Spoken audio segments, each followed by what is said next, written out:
Jack Benny program, transcribed and presented by Lucky Strike. Lucky tastes better. Cleaner, fresher, smoother. Lucky tastes better. Cleaner, fresher, smoother. For Lucky Strike me, fine tobacco, richer tasting, fine tobacco. Lucky tastes better. Cleaner, fresher, smoother. Lucky Strike, Lucky Strike. This is Don Wilson, friends. Say, if you like poetry, here's something that may give you a little chuckle. Listen. I like the cigarette I smoke, a statement free from bunker hope. There is no reason for it, brother, except I don't like any other. That's straight from the typewriter of H.I. Phillips, the noted syndicated columnist. It's part of a statement that Mr. Phillips made regarding the cigarette he smokes, Lucky Strike. In another part of the statement, he said, "Long ago, I found Lucky's had the taste that suited me, and I've stuck to them through the years. I smoke Lucky Strike for enjoyment and relaxation." End of quote. Yes, indeed, the word enjoyment. That's the main thing you smoke for. It is all a matter of taste. And the fact of the matter is, Lucky's taste better. They just have to, because they're made of fine tobacco, and they're made better. For quite some time now, we've been asking smokers to be happy, go Lucky. If you haven't tried Lucky's, why not take care of that next time you buy cigarettes? Believe me, Lucky's do taste better. Lucky tastes better. Cleaner, fresher, smoother. Lucky Strike, Lucky Strike.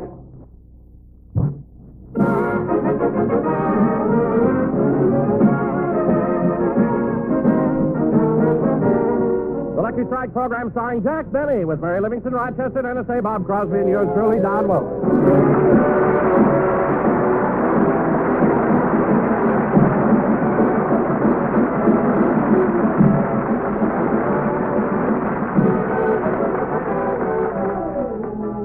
Ladies and gentlemen, every spring, as soon as the warm weather starts in California, Jack Benny and his gang take a day off and go out to the beach.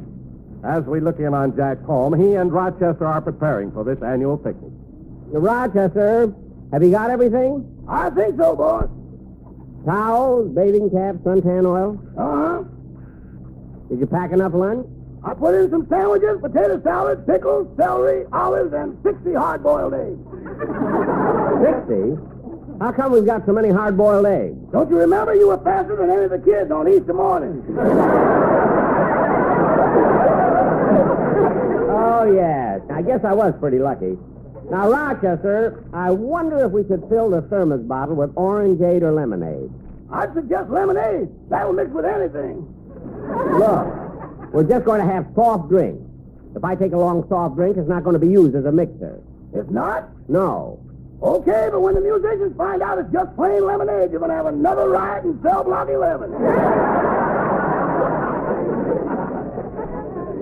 You needn't worry about that, Rochester. The musicians aren't coming this time. It'll be just my gang and the kids from the Beverly Hills Beavers Club. Boss, you've been running that Beavers Club a long time, haven't you? Yes, sir. The club remains the same, but the kids come and go. Mr. Baird, you ever hear from any of the original members? Yep. One of them's Vice President Nixon now.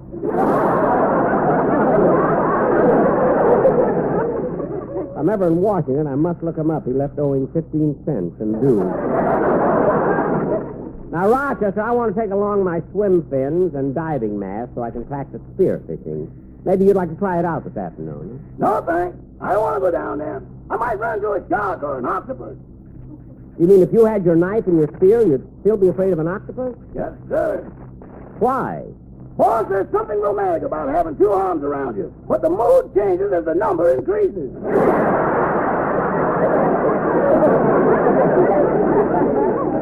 Look, Rochester, there's nothing to be afraid of. An octopus always gives warning by putting out an ink-like fluid. Yeah, but it would just be my luck to run into one of those papermate kind that's leak-proof. Now, that's silly. Silly or not, I don't want anything to do with any octopuses. All right, Rochester, but for your information, the plural of octopus is not octopuses. It's octopi. Uh-huh. You shouldn't be afraid of them. They're completely dumb, unintelligent creatures. Uh-huh. They have no reasoning powers at all. They operate completely on instinct. Uh-huh. Believe me, Rochester, they're more afraid of you than you are of them. You told me, boss, but who's going to sell the octopi?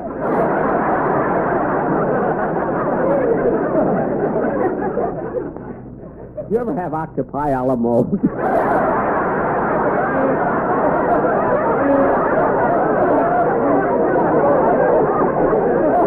That's the silliest thing I ever thought of. I just thought of it.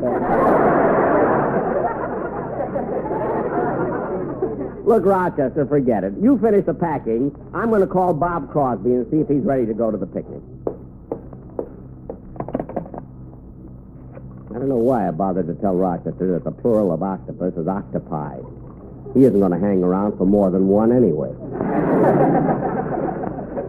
I don't know why he's so... Hello. Hello, Bob? Oh, Bob, this is Jack. What time do you want to leave? Well, it's 11 now. I'd like to get going before noon. Okay, then you pick me up. So long. Bye. Who was it, Bob? Oh, that was Jack. He wanted to know if we were ready. Well, I've got everything packed. Good. And June, I think I'll take along an extra pair of swimming trunks for Jack. You know, I don't want him to embarrass everybody like he did in Palm Springs. Well, Bob, that wasn't altogether Jack's fault. Don't you remember? He forgot his and had to borrow one. Well, all right, so he borrowed a suit from Mary, but did he have to wear the top?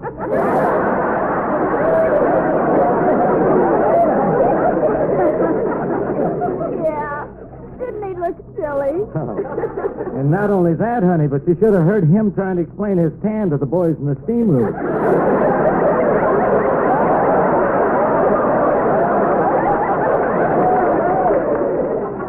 By the way, Bob, who's going to the beach? Oh, Jack's taking the beavers and the whole gang. Oh, is Dennis Day coming again? Yeah. Oh, you're not still mad at him from last year, are you? Certainly I am. What a stupid kid. Yeah, but, Junie, he Imagine did... him coming up to me and saying, the last one in the water is a rotten egg. I was in over my head before I realized I still had my clothes on. It was awful. Oh, Dennis is always pulling that trick. Well, if I'm going to pick Jack up in my car, I better call Don Wilson and ask him to pick Dennis up.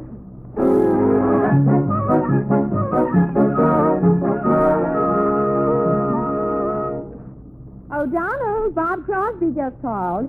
You're supposed to pick up Dennis. Okay, I'll be out in a second, Lois. I'm trying on my new bathing suit. Well, hurry, dear. I've got the lunch pack, the towels, and everything else. Well, here I am. How do I look? Oh, they look fine.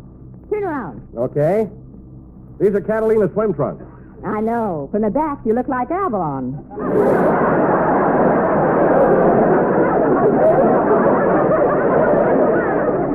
You know, really, dear, you should go on a diet. Oh, but Lois, you know I've tried everything to lose weight. I even went to that psychiatrist last week. He gave me every kind of test. Then he said my tendency toward obesity was caused by my psychosomatic obsessions, which might be terminated by prefrontal lobotomy, provided my alter ego repressed my subconscious foreseen tendency. My goodness. What does that mean? I eat like a pig. Well, you do overeat, Don. And not only is it making you heavy, but it's wearing out your teeth. Anyway, you really ought to do something. Well, now, who can that be? Probably the sportsman quartet. They're going to ride to the beach with us. Hi, fellas. Y'all ready to go to the beach? By the sea, by the sea, by the beautiful sea, you and I, oh, how happy we'll be. When each wave comes a-rolling in, we will dodge or swim, and we'll float and fool around the water, over and under and then up for air. With a small dab of glue, Benny won't lose his hair. We love to be beside the sea, beside the seaside, by the beautiful sea. Dismal beach, that's where we want to be, with an L and an S, LSMFST. Round and firm and so fully packed. Yes, sir, it's a fact. That a Lucky Strike is better tasting. Light up a Lucky, then pop and compare. See how well it is made, and we know you'll declare. I have the smoke, I like a better tasting Lucky Strike. Beside me, by the beautiful sea, beside the seaside, by the beautiful sea.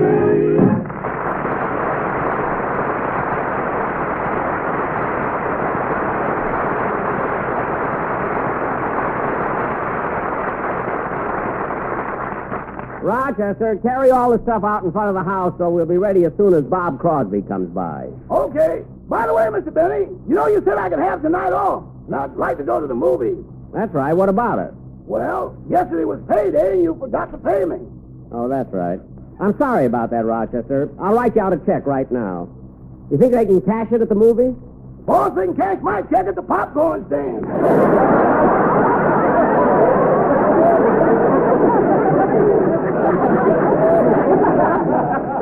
Never mind. Now, let's get this stuff out in front of the house, and I'll help you. All of it. That's it. Now, let's pile it all up here by the curb. Do we have everything, Rochester?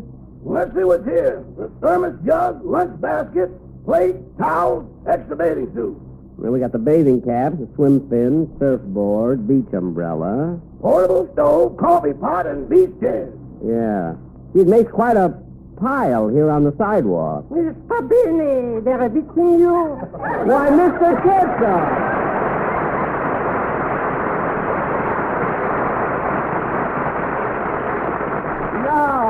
No, Mr. Kitzel, I'm not being evicted. We're just preparing to go to the beach. Ooh, that sounds pleasant.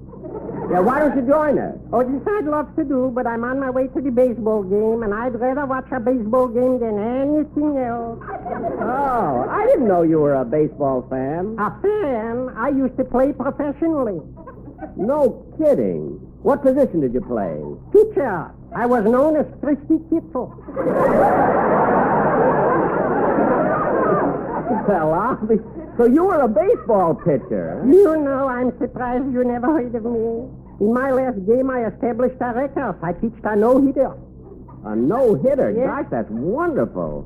What was the score? 26-0. We lost.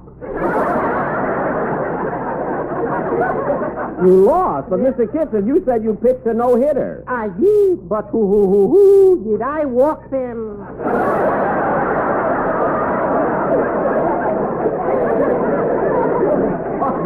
Then I suppose you gave up the idea of being a pitcher. Definitely did. I became an outfielder. A good one, I hope. Huh? Pretty good. As a matter of fact, Mr. Benny, many years ago, Joe DiMaggio and I tried out for the same position with the Yankees. Oh, it's a shame Joe DiMaggio beat you out. Yes, you should see what I married.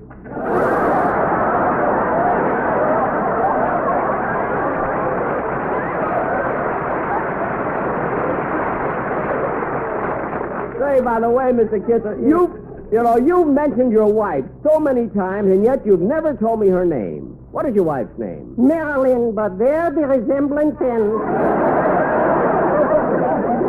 You know, Mr. Kitzel, you're always talking about your wife being homely. Yes. If your wife is so homely, why did you marry her? Who am I, Robert Taylor? Oh, I see what you mean. Yeah. Well, I got to dash along to the baseball game. I don't want to be late. Goodbye, Mr. Benny. Goodbye, Mr. Kitzel. Goodbye. Gee, I'm sorry he couldn't come to the beach with us. Yeah, he's always a lot of fun. Say, Mr. Benny, who are the kids from the Beavers going to the beach with? Well, they're going to meet over at Dennis's house, and Don Wilson is picking them all up. Yeah, I hope the kids won't be late.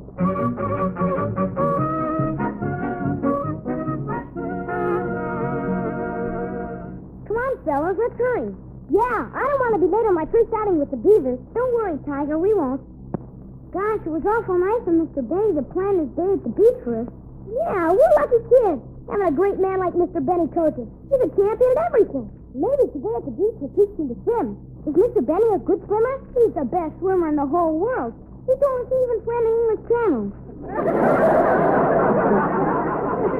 So what? Lots of people that swam in the English Channel. Underwater?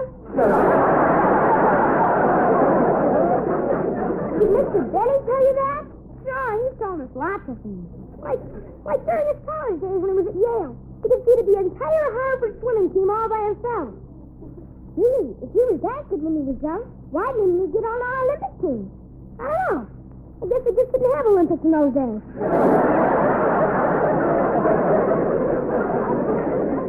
I can't believe that Mr. Benny is such a fast swimmer. Remember, we saw him swimming in his pool the other day, and he looked awful slow. Well, it's hard to swim with all your clothes on. Why was Mr. Benny in the pool with his clothes on? Then his face came over to him and yelled, "Well, that's what is a rotten egg!" You know, I told my father about Mr. Benny teaching Johnny Weissmuller to swim, and Dad said he probably also taught him the talking wheel. Why? Did your father ever hear Mr. Benny scream like that? Oh, sure, lots of times. What does your father do? Oh, he works for the income tax department. You know, my parents weren't going to let me go today until I told them we had a grown-up going with us. Yeah, and they don't have to worry. Mr. Benny takes real good care of us when we go to the beach. He sees that we behave and that we don't play too rough, and that we never eat anything that might make us sick. Yeah. Only today I kind of wish he'd let me take a chance and buy a Frankfurter at one of the stands. Me too. I'm tired of those peanut butter sandwiches he always brings. And they cost more than hot dogs, too.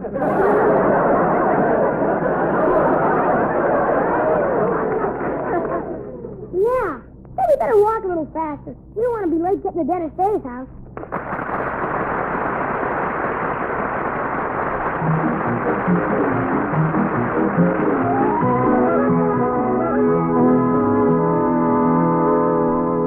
Dennis, I've got the lunch all ready for you. Well, thank you, Mother. Now, have you got everything else? Yes, Mother, my swimming trunks, towel, and my beach umbrella. Good. Remember what I told you. I want you to sit in the shade of the umbrella all the time. Must I, Mother? Yes, Dennis.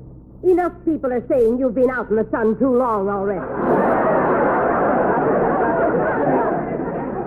And that reminds me. Do you have enough suntan oil? Oh, yes, I've got a whole bottle. Good. And this time, remember, rub it on. Don't drink it. Okay. Gee, Mother, I do wish you were coming to the beach with us. I do, too. Mainly out of curiosity. You know, I've never seen Benny in a bathing suit.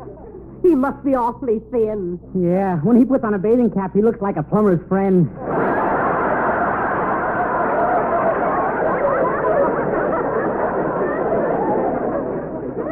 Well, I'm ready to go now.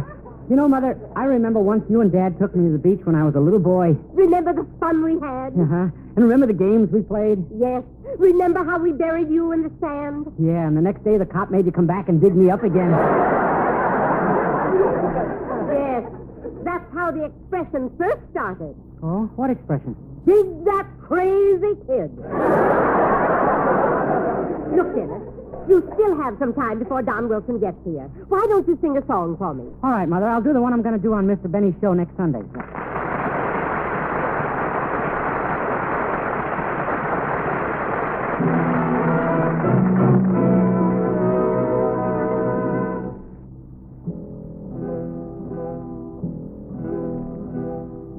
Questo mare quanto è bello, dirapando sentimenti, con il cuore pienamente, cascedato fai suonare. Guarda guacchi sul giardino, piende di spessure arance, nu profumato di vino, in tuo cuore se ne va, e tu dici parta Dio, allontana va tu cuore, se la pena dell'amore viene cuore non torna, ma non me la fa, non darmi più tormento, ora una sorrento, a me con me, se tu dici parta Dio, allontana da tu cuore, della pena dell'amore, viene cuore non torna, ma non me la fa, non darmi più tormento, ora una sorrento,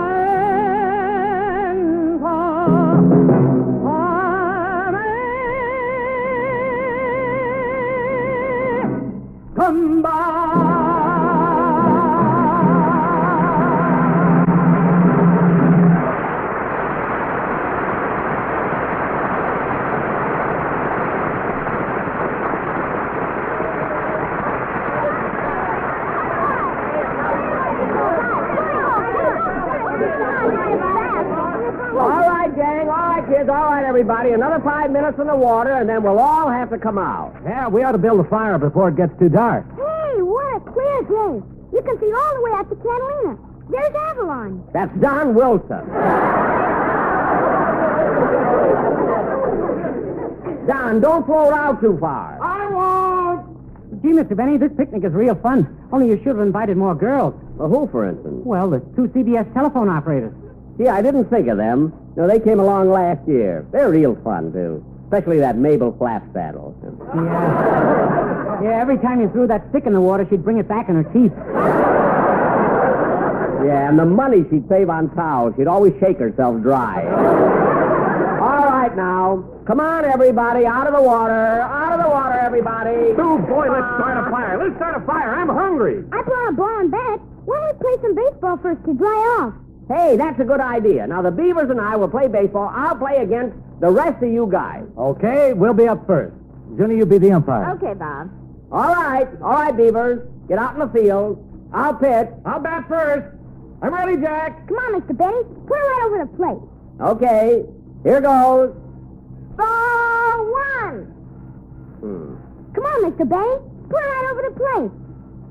Ball 2. Mr. Benny, put it right over the plate. Okay. Ball 3. Mr. Benny, this guy thinks you can reach the plate.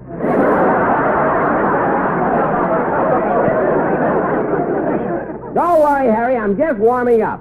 Here goes. I've got it. Ooh. Ooh, now I bet I'll have a black eye. Wait till I tell my mom about this. It'll make her Mother's Day perfect. Oh, don't be so smart. And that's enough baseball for now. Let's all get dressed, and then we'll start the fire.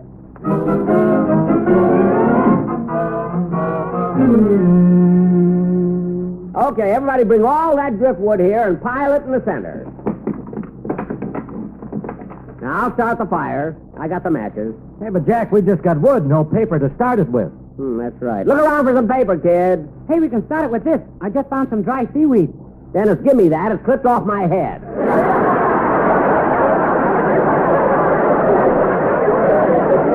Now, go find some paper. I found a bunch, Mr. Benny. Here you are. Oh, thanks, Harry. Now, put the wood over it. Now, light it.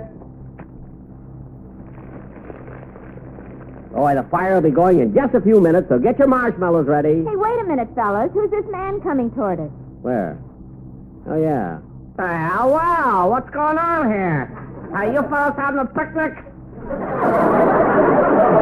Yes. That ain't much of a fire you got there. You'll never cook anything on that. Look, mister. You're supposed to cross the sticks when you build a fire and leave room for the air under there.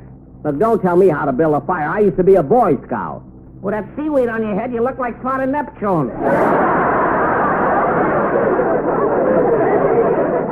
Look, fella, this is a private party. Mr. Benny, I can get rid of him. Dennis, keep out of this. Now, mister, why don't you go away and leave us alone? What's the matter? It's a free beach. I can go wherever I want to. Mr. Benny, I'm sure I can get rid of him. Well, all right, Dennis. Go ahead and try. Okay. Last one in is a rotten egg.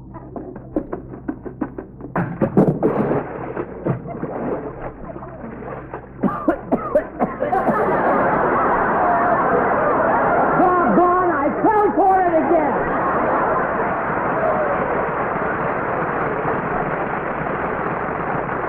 Hey, kid, put more wood on the fire. I gotta dry my clothes.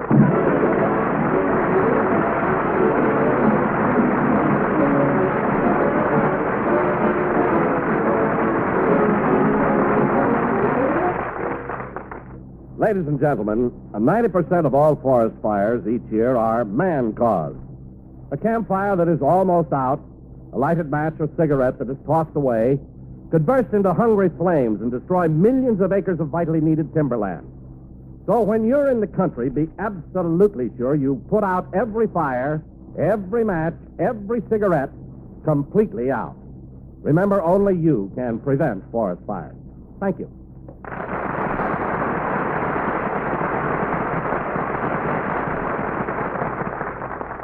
Jack will be back in just a minute, but first, here's a word from America's Poet Laureate, Ogden Nash. Somebody once went through my poems and made a list of the things I dislike. It's a pretty long list, too. However, on the list of things I like, they said he likes good eating. Of course I like good eating. I like good anything. Good fun, good smoking. Naturally, I smoke Lucky's. To put it poetically, I hope I'm not a crank, but I've got one foible.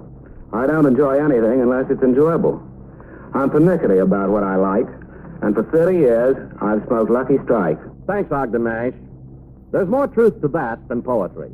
Smoking enjoyment is all a matter of taste. And the fact of the matter is, Lucky's taste better. Cleaner, fresher, smoother. For two good reasons. First, LSMFT, Lucky Strike means fine tobacco. And fine tobacco means better taste. Second, Lucky's are made better, to draw freely and smoke evenly. That, too, means better taste for you. So, be happy. Go Lucky. Lucky tastes better. Cleaner, fresher, smoother. Lucky Strike, Lucky Strike.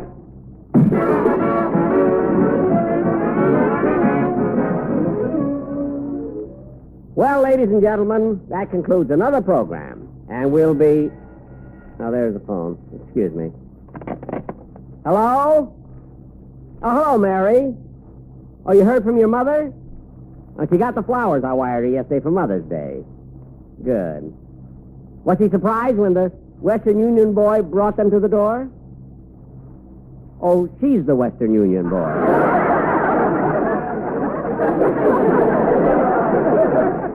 Well, I'm glad she got them. Goodbye, Mary. A happy Mother's Day, everybody.